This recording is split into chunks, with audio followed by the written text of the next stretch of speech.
É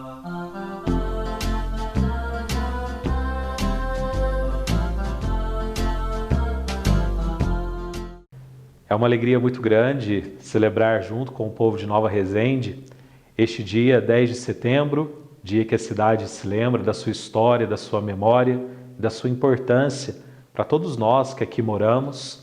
E gostaria de comentar um vídeo produzido pelo Orlandinho Salles, que fez um trabalho de resgate histórico, procurando as origens da nossa cidade, né? As famílias que aqui fizeram parte, todo o processo, né, de chegada aqui nessa terra abençoada de Nova Resende.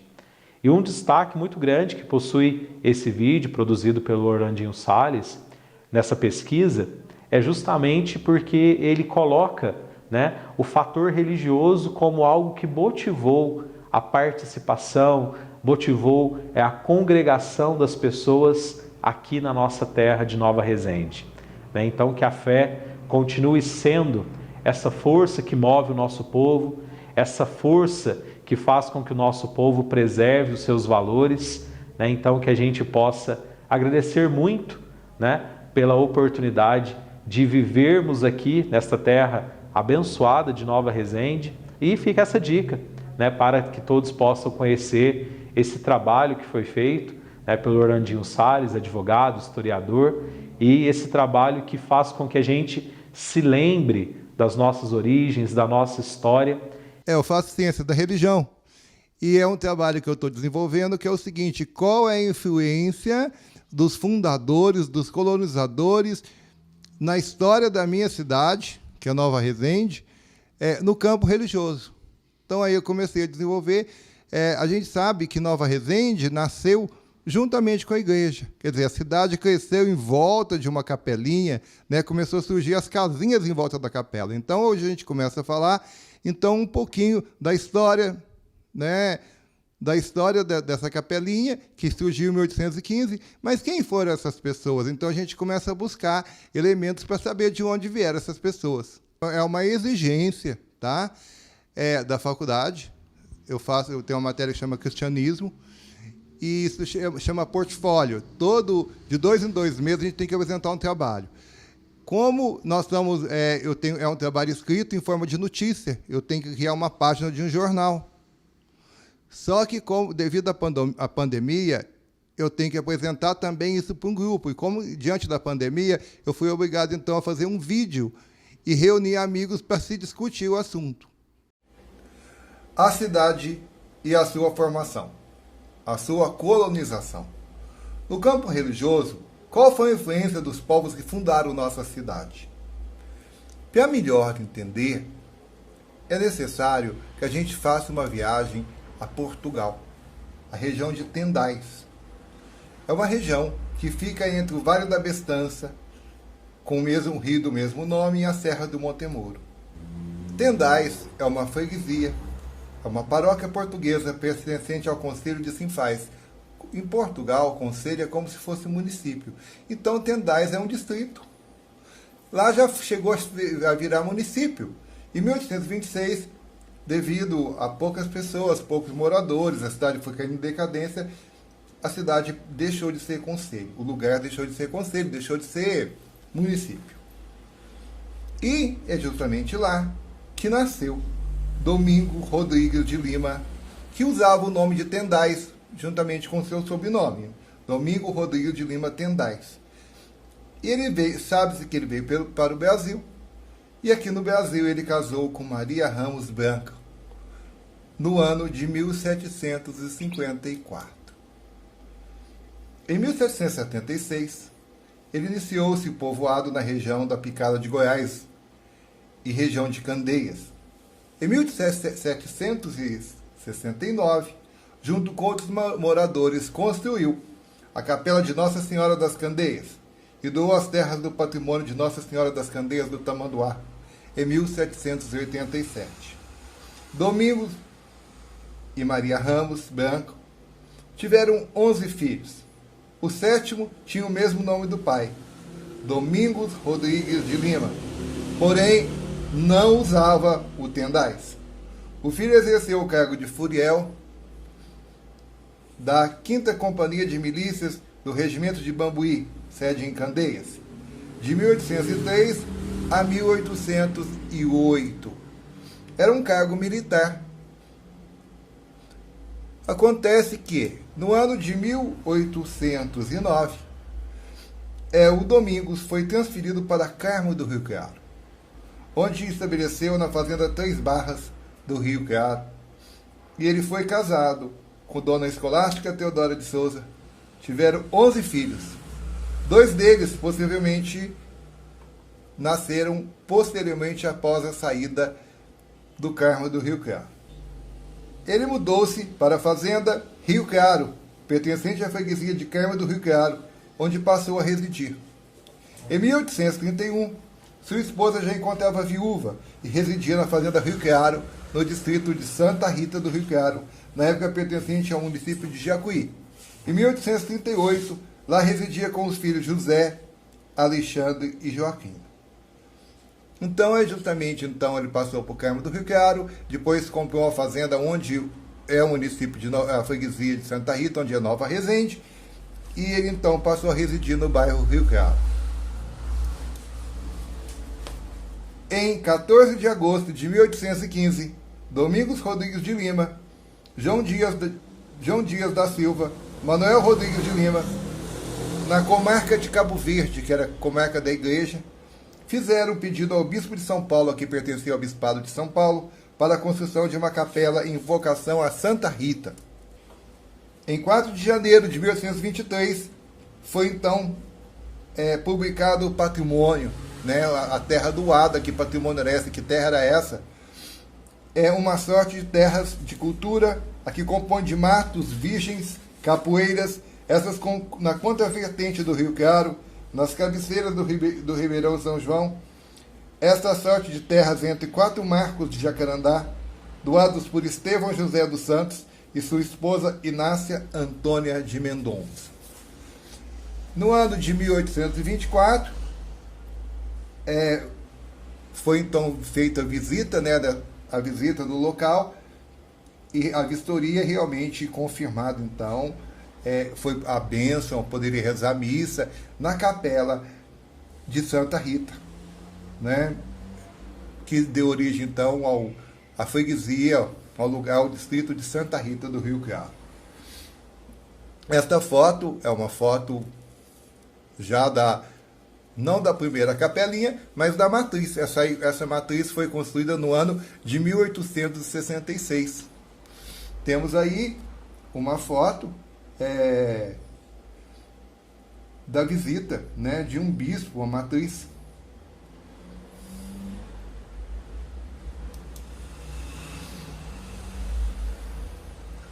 Já a igreja, já mais velhinha, em volta dessa igreja surgiu então a praça, né, a cidade, onde hoje é Nova Resende, a Praça Santa Rita, né, se deu em volta, ao redor. Acontece que no ano de 1921, houve então a demolição da capela. Se achava melhor, Dom Ranulfo Silva Farias, o bispo de Gospé, ele achou que era interessante, uma nova ideia, e em maio de 1921, aquela capela, a matriz de Santa Rita, foi então demolida. No local, né, onde criou-se as casas em volta, ficou um espaço vazio, o lugar da igreja. Tá? Temos aí a Praça Santa Rita, e a gente já começa a observar o seguinte, que no local onde foi construída a igreja, ficou um lugar vazio, mas permaneceu a cruz, né? A cruz de Cristo, que justamente a cidade surgiu justamente nessa fé das pessoas, e as casinhas foram construídas em volta da capela. E temos um detalhe interessante nessa foto, é que já começa então a construção da igreja matriz, da atual. Foi muito difícil, teve muito problema, teve desvio de verba, dinheiro que sumiu, dinheiro que desapareceu, começava a reforma, parava, e durante muito tempo, tá? O tempo foi passando, passamos aí em 1933, já a cidade já com jardim, E observa-se que a construção da igreja está parada, né? Está toda escuro, com chuva, tempo. É uma prova que a igreja a obra ficou paralisada. Em 1938, o bispo de Gospé veio e realmente aí começou então a retomada, né, para a construção, né? Houve então aí todo um movimento na cidade para voltar à construção da igreja.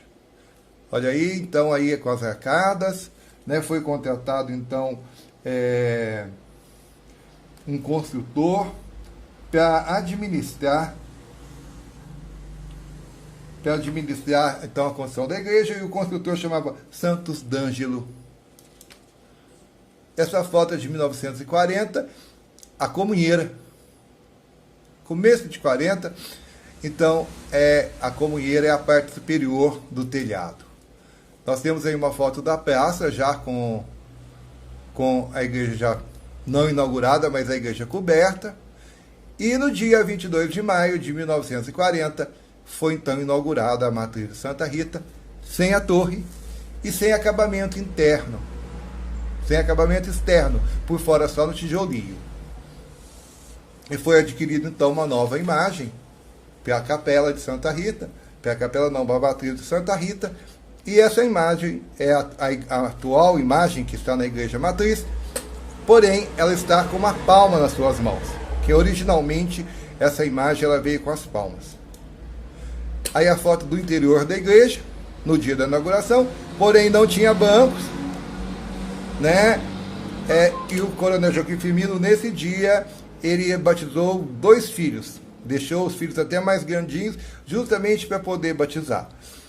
Nesse dia. E ele fez a doação dos bancos para a igreja matriz. Só que o seguinte, a matriz inicialmente, o projeto da matriz era sem... O projeto da matriz não tinha torre,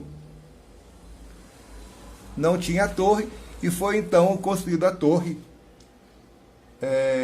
Foi construído então a torre, e foi contratado um construtor chamado Jacob Machiavelli, e esse construtor foi o responsável pela torre. Isso aí já no ano de 1945. Nós temos aí o interior da igreja. O altar é ainda um altar muito simples, um altar feito com tecidos. E a igreja matriz já na década de 50, já era a igreja pronta, né? Com o acabamento, a torre, o acabamento. E ela ficava no alto, não tinha nada em redor dela, tá? A casa paroquial era uma casa antiga. Aí nós temos um altar já na época do padre Caio, um altar já mais arrumadinho. A matriz, então, foi feito o adro, esse jardinzinho em volta da matriz, coisa que não tinha antes. E o altar, esse altar de mármore de Carrara, aquele altar do Santíssimo, que está escondido lá no fundo, que era o altar da frente. E por incrível que pareça, esse altar foi projetado por alguém que não era católico. Foi por o Elógio Salles, era presbiteriano, mas a pedido do padre ele desenhou, então, o atual altar.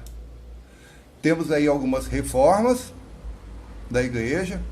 A igreja sofreu muitas reformas nesse período. E temos aí justamente uma parte à frente da igreja, que hoje essa parte foi coberta, é aqui acima da porta, há então uma palma com 3 coroas, que significa Santa Rita, a mãe, Santa Rita, a esposa, e Santa Rita, a santa. Santa Rita sofreu muito, era uma mártir, por isso que tem a ideia de palma. Ela sofreu muito com o marido, perdeu os filhos, que veio a falecer, e posteriormente ela tornou-se santa, né? Foi discriminada pelas suas colegas de convento e tornou-se santa. Aí nós temos de várias reformas, já uma reforma quando cobriu o altar principal, que virou Santíssimo. Aí realmente nessa época fez uma parede onde cobriu o altar principal.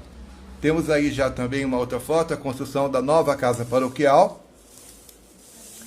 Temos aí a igreja da forma que é atualmente, tá? Da forma que ela é atualmente. já com a imagem da Santa Rita na frente.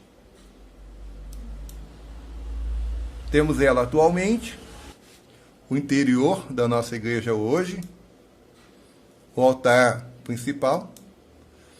E o que a gente pode concluir, quais foram as influências que os primeiros povos, né, deixaram para a gente. Primeiramente, a cidade nasceu em volta de uma igreja. Então, a ideia da fé de Cristo, né, é o cristianismo. Então, o português, o filho de português que passou por aqui, deixou o quê? A fé cristã. A cruz de Cristo, como quase todas as cidades mineiras, a cruz de Cristo. A cruz de Cristo que representa, então, essa fé.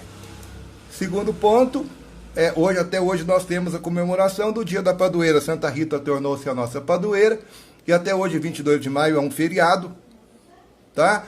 É um feriado, e esse dia, então, ele é um dia comemorativo, é um feriado na cidade. 22 de maio, dia de Santa Rita.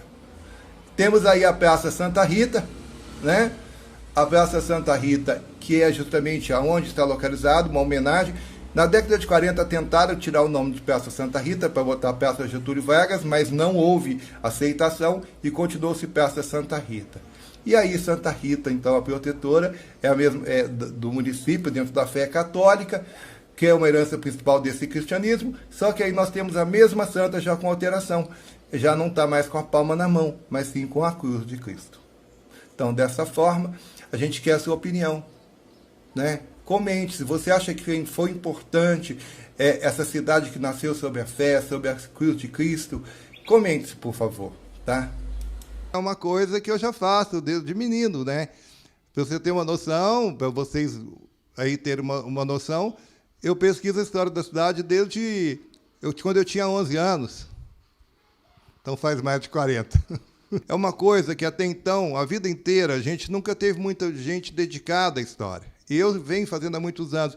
E hoje as pessoas estão mais interessadas. Então as pessoas querem saber melhor. Então quando a gente vai para uma reportagem dessa, né, e todo mundo passa na rua, ô Landinho, parabéns, ó, valeu, ó, aprendi muito, ó, é legal a gente conhecer. Inclusive mesmo, quando a gente fala, porque a vida inteira a gente imaginava que era só a importância só da família Rezende. A família Rezende, sem dúvida, foi uma família importante para a nossa cidade. Mas não era só ela. Tem o nome Nova Rezende, mas não era essa família. Então, a gente vê família Lima, família Anacleto e outras famílias de grande importância para isso. Então, a gente vai desmistificando essa questão e fazendo a história ficar mais popular. A história sai do livro, deixa de ser só de conhecimento de escola, para ir para a boca do povo. Então, eu acho que é isso que está acontecendo. E eu falo que um povo que valoriza a sua história é sempre um povo que preserva as suas raízes e, assim, pode manter-se coerente com aquilo que foi percorrido até então. Então, um feliz dia da cidade a todos os moradores de Nova Resende, a todos os nova-resendenses que talvez não morem aqui mais, mas que a gente possa celebrar com muito amor, com muita alegria, esta data e agradecer a Deus pela oportunidade de aqui estarmos, de aqui lutarmos pela nossa vida, pelas nossas famílias, e aqui é onde também nós nos encontramos para celebrar a nossa fé e manifestar a nossa cultura e a nossa presença nessas terras altas onde nós aqui estamos. Um grande abraço. Resende Web TV, cada vez mais perto de você.